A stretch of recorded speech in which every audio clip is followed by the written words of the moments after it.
Menguak jejak teroris Bekasi, dialog kita lanjutkan kembali masih bersama Pak Ansat Mbai dan kami juga masih mengundang Anda pemirsa untuk menelpon ke nomor telepon yang sudah nanti akan kami tayangkan di layar. Pak Ansat, ini kalau kita bicara soal paham takfiri tadi yang ini boleh dong kalau saya anggap ini identik dengan paham radikalisme agama tadi.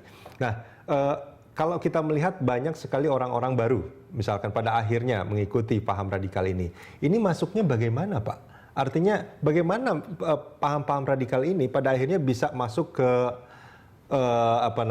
orang-orang baru yang pada akhirnya merasa bahwa inilah paham yang betul dan harus diikuti. Iya, betul sekali. Jadi paham takfiri ini justru inti, jadi substansi dari paham radikalisme mengatasnamakan agama itu. Jadi ini betul-betul sangat berbahaya ya, karena ini kan gampang sekali, apalagi anak-anak muda. Hanya karena tidak senang sama seseorang, ia paling gampang itu, dia kafir, bunuh. Ini berbahaya sekali. Dan ini bukan saja artinya dari pendapat para ulama-ulama senior ya, seperti di Saudi Arabia, di Al-Azhar sana. Pengalaman kita, pengalaman saya 12 tahun bergelut dengan masalah ini, setelah saya lihat, artinya setelah saya diberitahu oleh para ulama senior itu, ini intinya nih paham takfiri, mengkafir-kafirkan. Saya coba berkontemplasi ya, menyandingkan dengan pengalaman kita, ya 12 tahun. Ternyata setiap aksi teror, setiap serangan teror, apakah itu bom bunuh diri, apakah pemboman apa saja, apa pembantaian, senjata, mutilasi di poso, itu pasti diawali dengan kegiatan melabeli target itu dengan kafir. Itu contoh konkret ya. Tapi bukannya kalau di agama Islam mestinya orang kafir itu juga harus dilindungi bahkan? Iya, justru itulah. Nah, sering dikatakan bahwa ini para teroris radikal ini mengatasnamakan agama, aksi mereka, aksi kekerasan, padahal yang dilakukan justru sangat dilarang oleh Islam. Oke. Baik, Pak Ansat, ini kita angkat satu telepon dulu dari Jakarta. Pak David, selamat pagi Pak David. Halo, Pak David. Halo. Selamat pagi Pak David. Halo. Halo Pak David, silakan Pak David, ada yang ingin disampaikan. Halo. Ya, silakan. Pagi, halo. Ya, Pak, televisinya dikecilkan saja Pak. Ya, selamat pagi Pak. Telepon, ya silakan langsung. Saya ingin menanggapi apa yang disampaikan oleh Pak Ansat Mbai. Ya. Menurut saya,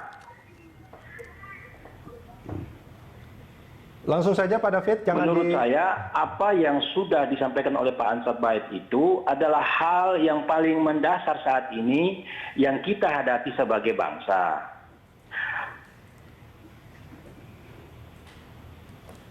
Baik Pak David. Kita harus sadar bahwa Indonesia ini negara yang berdasarkan Pancasila itu adalah merupakan satu kebanggaan kita.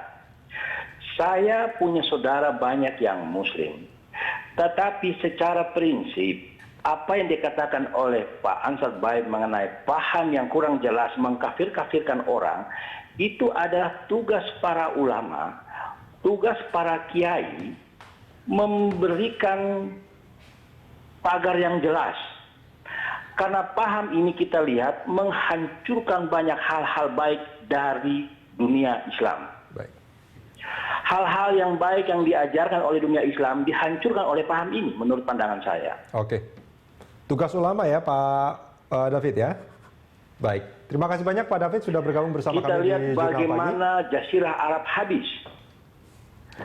Kita lihat bagaimana para pengungsi masuk ke negara-negara Eropa. Baik, terima kasih Pak David. Terima kasih banyak sudah bergabung bersama kami di Jurnal Pagi. Kita angkat telepon lainnya, Pak Mariono dari Jakarta. Selamat pagi Pak Mariono. Selamat pagi. Pak Mariono, jangan didengarin televisinya ya Pak ya, langsung saja dari telepon ini karena televisinya itu tertunda. Jadi silakan Pak Mariono. Halo, selamat pagi. Selamat pagi Pak, silakan Pak. Menurut hemat saya, paham ormas-ormas yang selalu mengkafir-kafirkan itu ya harus segera dicabut izinnya Oke. supaya intoleransi yang sudah dipelihara oleh banyak masyarakat oleh pemerintah tidak sia-sia. Baik. Itu saja Pak Mariono. Oke, terima Baik, kasih. terima kasih banyak Pak Mariono sudah bergabung bersama kami di Jurnal Pagi. Ya, ini menarik sebetulnya ya, ormas-ormas yang punya izin tapi dia kerjaannya itu banyak melakukan mengkafir-kafirkan orang, itu lebih baik dicabut. Tapi permasalahannya juga ormas-ormas ini ada yang tidak punya izin juga sebetulnya, bahkan bukan ormas nih. Ada yang itu disebutkan JADKN segala macam. Nah, ini Pak Ansat gimana? Itu saya kira memang betul. Tapi intinya sebetulnya bukan saja ormasnya ya, bukan membubarkan atau mencabut izinnya. Karena kita lihat saja organisasi teroris ini yang sekarang ini berlangsung, ya mereka tidak pernah punya izin. Atau kalau ada yang punya izin, hari ini dicabut, dibubarkan, besok dia hanya ganti nama itu. Tapi pimpinannya, tokoh-tokohnya itu juga, kelakuannya juga sama, itu aja intoleran, melakukan aksi-aksi kekerasan. Solusinya Jadi, apa dong Pak? Solusi yang permanen itu sebetulnya, artinya relatif di sini ya, ini adalah hukum kita. Pertegas itu pasal-pasal dalam undang-undang kita ya menyangkut masalah ketertiban umum, masalah keamanan umum di situ. Yang penting kan kelakuannya. Begitu dia melakukan intoleran, apa sanksinya di situ?